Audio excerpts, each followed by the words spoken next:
The liver weighs about 3 pounds and it's the largest organ of the body. It performs over 500 different physiological functions. It detoxifies harmful chemicals from the body. It stores sugar for energy and helps to manufacture proteins, vitamins, and minerals.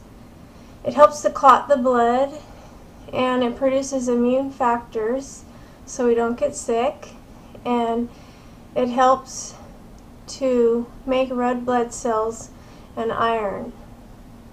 And so my symptoms are many. I have extreme mental and physical fatigue. I've had hair loss, insomnia, low red and white blood cell count that causes a weak immune system. My blood doesn't clot very well.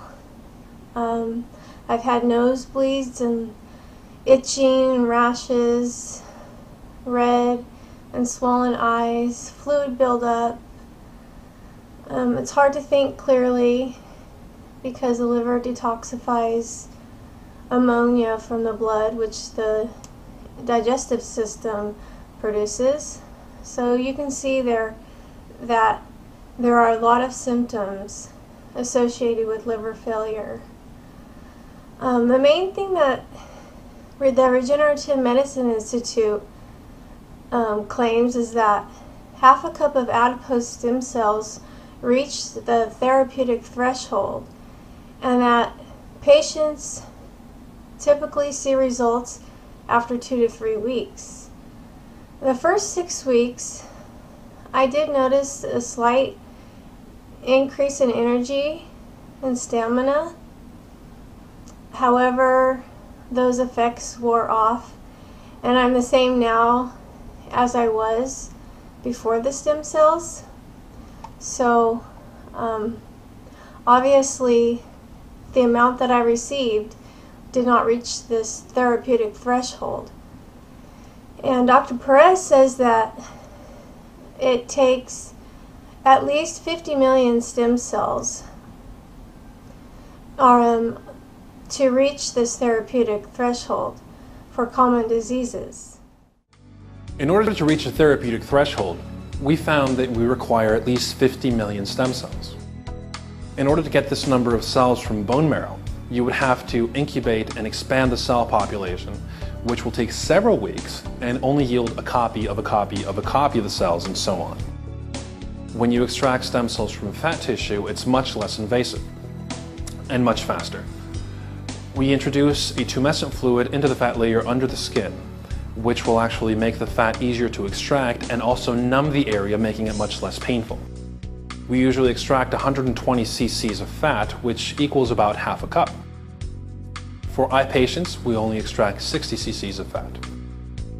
From that 120 cc's of fat, our average yield of stem cells is anywhere from 100 to 250 million stem cells. Since I received 155 million stem cells, Dr. Jesus Perez reassured me many times that this would be sufficient to regenerate my liver and also take care of an autoimmune disease that I have. My MELD score, which is the scoring system for liver transplant patients, was 14 points before I received stem cells on October the 11th of 2011. And my MELD score is still the same. It's still 14. And this MELD score is based on blood tests. So it's very accurate. So obviously the amount of stem cells I received did not reach the therapeutic threshold.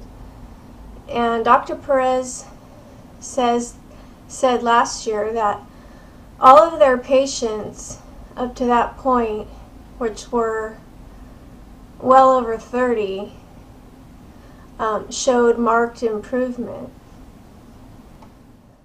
Success is measured on a case-by-case basis. Some patients have shown outstanding results. Since January of this year alone, we've treated well over 30 patients, all of which have shown marked improvement. This is very misleading because marked improvement can have many different meanings. Does Dr. Perez mean that they improved by 25%, by 50%, or by 80%? We really don't know. And why did Dr. Jesus Perez build my confidence and hope by telling me that I had a better chance at regenerating my liver than their COPD patients? And why did he tell me that the stem cells would take care of my autoimmune disease and my cirrhosis at the same time? These are the questions that I still have for the Regenerative Medicine Institute.